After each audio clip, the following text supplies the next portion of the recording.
What does it look like to work with a cybersecurity company? We're going to discuss this today on Cyber Sentinel.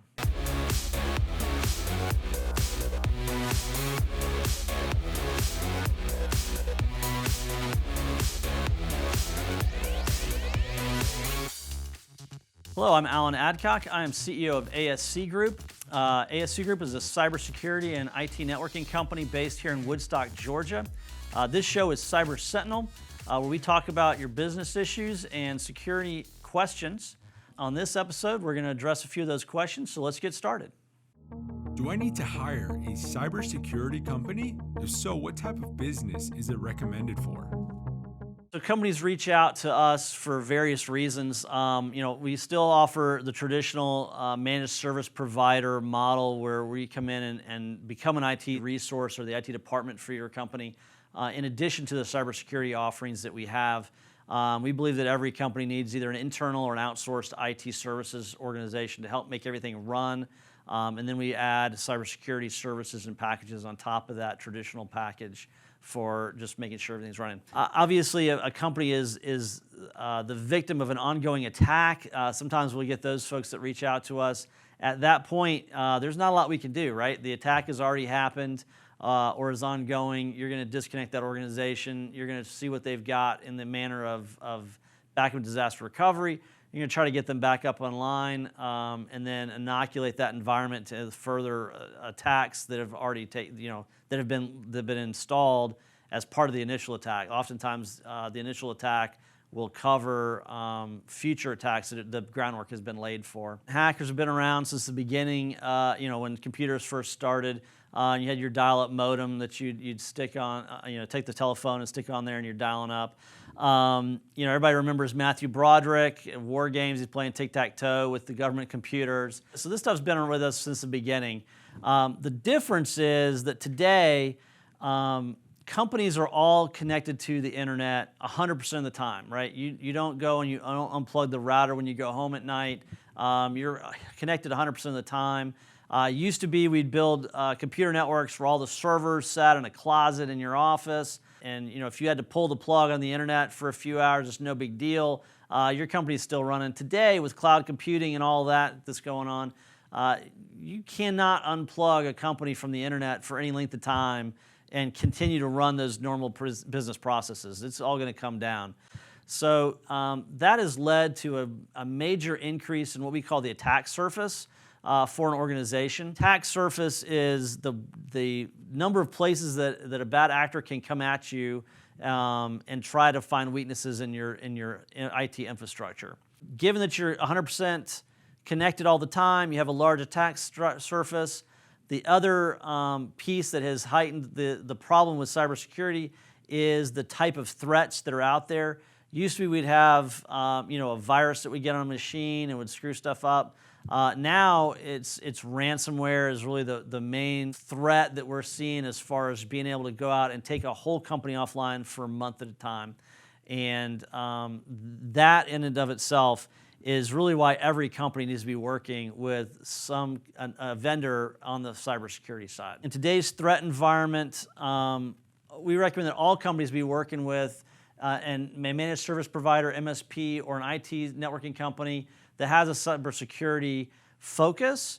Those cybersecurity tools and methodologies are really important. ASC Group has clients of all different sizes and in all different industries. Our solutions scale down to really tiny companies of a couple of people and all the way up through large corporations and government entities with hundreds of users. So there are solutions to fit any company out there today to increase your ability to withstand cyber threats. What are common cyber threats that a business can encounter? We break down cyber threats into two major classifications for kind of thinking about this. There are random versus targeted attacks. So an example of a random attack is a vulnerability, say, to an operating system. Let's say Microsoft announces that there is a vulnerability to Windows operating system. A bad actor is going to write some code that can go and infiltrate a system through that vulnerability. Oftentimes that software is then sold to other bad actors on the dark web that are then going to launch an attack using that code.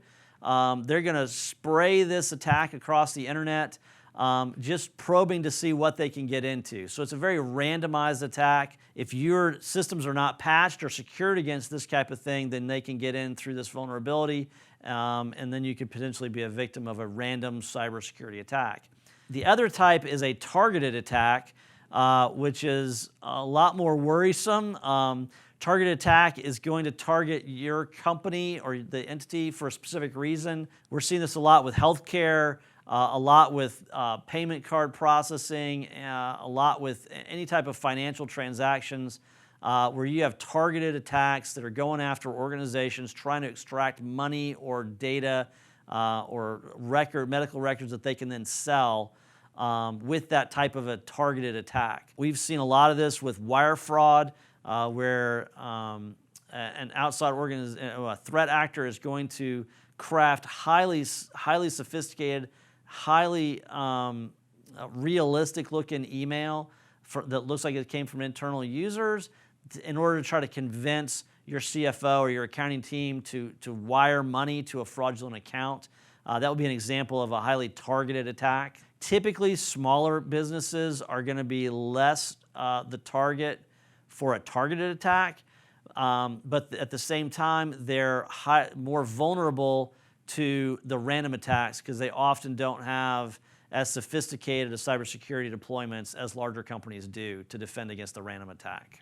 What is a cybersecurity company's process, and will it provide guaranteed protection? So almost all cybersecurity companies are going to start off doing something called a risk assessment. So once you engage with them, they're going to come in. They've got a set of tools and questions and interviews that they're going to want to do. And that risk assessment is going to go through and try to identify kind of where you are. What's the start point for what we're looking at here? Your network could be really well built, the latest and greatest technology, latest and greatest equipment. All your operating system stuff is up to snuff, but you may have big holes in firewalls. Stuff may not be configured properly. You may not have other surrounding services built out right. What that assessment is going to do is it's going to look for gaps in your current deployment and places where your organization is vulnerable. Thus, the initial risk assessment or vulnerability assessment we're going to do. So cybersecurity combines a lot of different IT disciplines.